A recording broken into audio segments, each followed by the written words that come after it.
নমস্কার বন্ধুরা, চলে এসেছি আজকে আবারও আরেকটি রেসিপির সঙ্গে। আজকে আমি শেয়ার করতে যাচ্ছি রিঠা মাছের রেসিপি। আর এই রিঠা মাছের নামটা হয়তো অনেকে পরিচিত, আবার অনেকে হয়তো কোনোদিন এই নামটা শোনেননি। তবে এই মাছটা কিন্তু খেতে ভীষণ ভালো হয়। আর এই রিঠা মাছটা আমি যেভাবে রান্না করি সেই রকম করেই আজকে আপনার সামনে তুলে ধরবো। চলুন দেখে নিয়ে যাক এই রিঠে মাছের রেসিপিটা করতে আমাদের কি কি উপকরণ লাগবে আর কিভাবে আমি তৈরি করছি। সমস্ত ভিডিওটা স্কিপ না করে দেখে নিন। এখানে প্রায় 700 গ্রাম সাইজের আমি মাছ নিয়ে নিয়েছি। আর মুড়োটা বাদে আমি সমস্ত মাছটাকে রান্না করব। আর এই মুড়োটা দিয়ে আমি অন্য একটা রেসিপি করব। আর এদিকে দেখুন, বেশ অনেকটা মাছের ভেতর থেকে ডিম বেরিয়েছে। এই ডিমটাকেও আমি রান্না করব। আর প্রথমেই কিন্তু মাছটাকে আমি ভালো করে ধুয়ে পরিষ্কার করে নিয়েছিলাম। বেশ 3 থেকে 4 বার আমি বেশি করে জলের মধ্যে দিয়ে সুন্দর করে পরিষ্কার করে নিয়েছিলাম। পরিষ্কার করার পর আমি এর মধ্যে পরিমাণ মতন লবণ এবং হলুদ মেখে বেশ কিছুক্ষণ রেখে দিচ্ছি। প্রায় রান্না করার 10 থেকে 15 মিনিট আগে মাছটাকে আমি মেখে রেখে দিয়েছিলাম। এবার রান্নাটাকে আমি শুরু করব। তার জন্য এদিকে দেখুন, আমি বেশ কিছুটা আলু দেবো। সেই জন্য আমি একটি বড় সাইজের আলুকে একটু লম্বা লম্বা করে খোসা ছাড়িয়ে কেটে বেশ ধুয়ে নিয়েছিলাম ভালো করে। আর কটা কাঁচা লঙ্কা নিয়ে নিয়েছি চিড়ে। আর প্রথমেই দেখুন, আমি একটা মশলা তৈরি করব। তার জন্য একটা কড়াকে ভালো করে আমি গরম করে নিয়েছি। তার মধ্যে আমি হাফ টেবিল চামচ গোটা জিরে দিয়ে দিয়েছি। আর তারই সঙ্গে আমি হাফ টেবিল চামচ মতন গোটা ধনেও দিয়ে দিয়েছি। গ্যাসের ফ্লেমটা লো করে বেশ কিছুক্ষণ আমি এই গোটা মশলাটাকে ভেজে নেব। শুধু ধনে আর জিরেটা দিয়েছি। এইটাকে আমি শুকনো খোলায় 1 মিনিট ধরে একটু ভেজে নেব। আর এরই মধ্যে কিন্তু আমি গোটা গরম মশলা দিয়ে দেবো।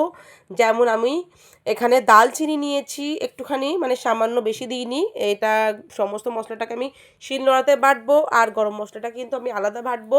শুধু শুকনো খোলায় একসঙ্গে আমি ভেজে নিচ্ছি। 3টে সবুজ এলাচ দিয়ে দিলাম। আর দিয়ে দিচ্ছি আমি কটা লবঙ্গ। লবঙ্গটা এখানে আমি 3 থেকে 4টা ব্যবহার করব। লবঙ্গে দিয়ে আমি আরও 1 মিনিট মতন একটু নেড়ে নেবো।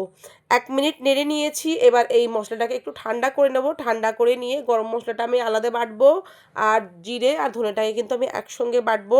শিলনোড়াতে বেশ মিহি করে ভালো করে বেটে নিতে হবে।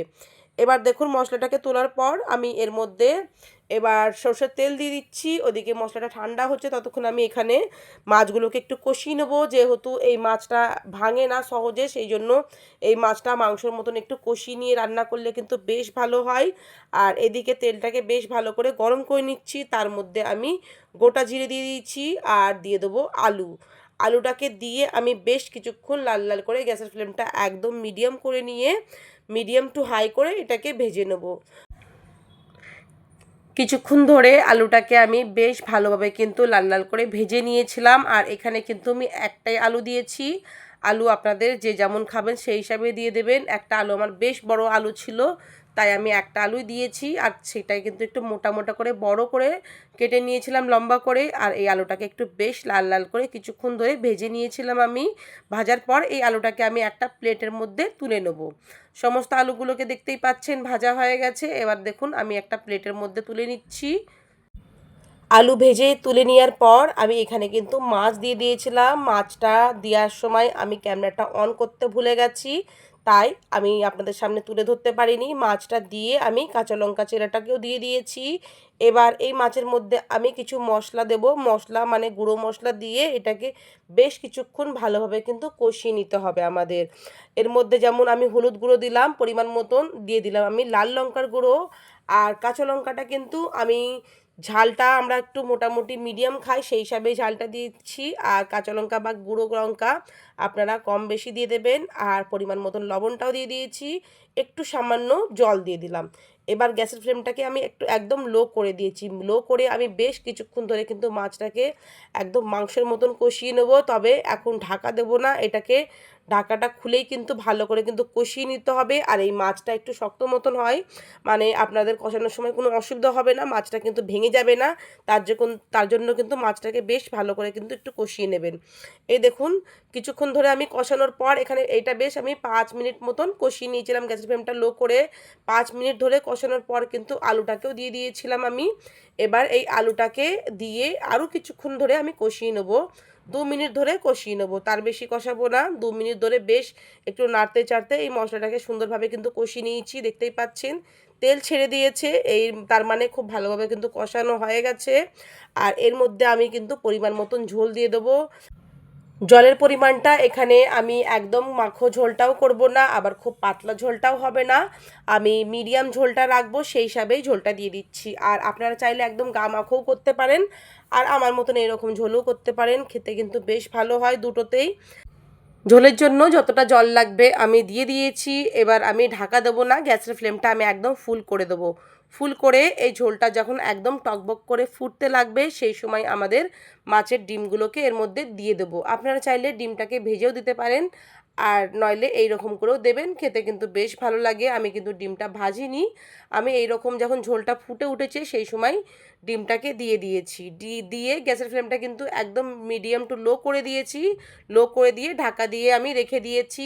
আর এই ঢাকা দিয়ে স্টিমের মধ্যেই কিন্তু এই রান্নাটা, মানে ডিমটাও কিন্তু সেদ্ধ হয়ে যাবে, আর ডিমটাও কিন্তু রান্না হয়ে যাবে। বেশ কিছুক্ষণ পর, মানে 3 থেকে 4 মিনিট পর আমি ঢাকাটা খুললাম। ঢাকাটা খুলে একটু ডিমগুলোকে আমি উল্টে দিচ্ছি, মানে এক পিঠটা কিন্তু বেশ স্টিম ভালোভাবে হয়ে গেছে, আর এক পিঠও আমি এরকম উল্টে দেবো। আর এই ডিমটা কিন্তু ভালোভাবে যখন স্টিম হয়ে যাবে, আমি কিন্তু একটু খুন্তি দিয়ে একটু কেটে দেবো, মানে একটা ডিমকে 2 থেকে 3 পিস মতন আমি করে নেব।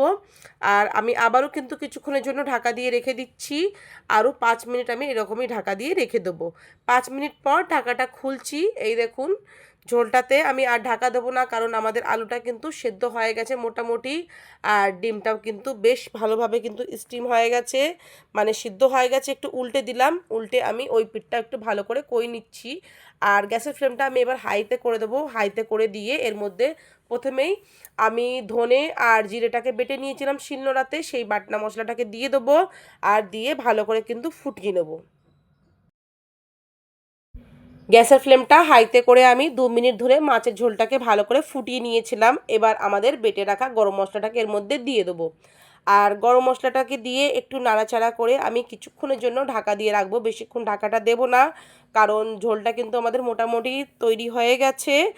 আর এটা কিন্তু খুবই সহজে তৈরি হয়ে গেল, দেখতেই পেলেন পেঁয়াজ রসুন কিছুই আমি কিন্তু দিইনি, আমি শুধু এইভাবে 2 মিনিট ধরে ঢাকা দিয়ে রেখে দেবো।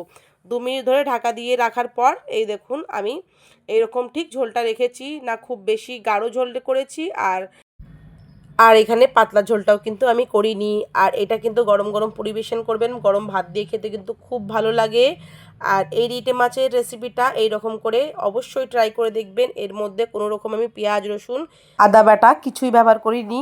আর আজকের এই মাছের ঝোলের রেসিপি যদি আপনাদের ভালো লেগে থাকে, তাহলে অবশ্যই এই চ্যানেলটিকে লাইক করবেন, শেয়ার করবেন, সাবস্ক্রাইব করবেন এবং কমেন্ট করে জানাবেন আমার আজকের রেসিপিটি কেমন লেগেছে। এবারের মতন আসি, আবার আসবো আরেকটি নতুন রেসিপির সঙ্গে।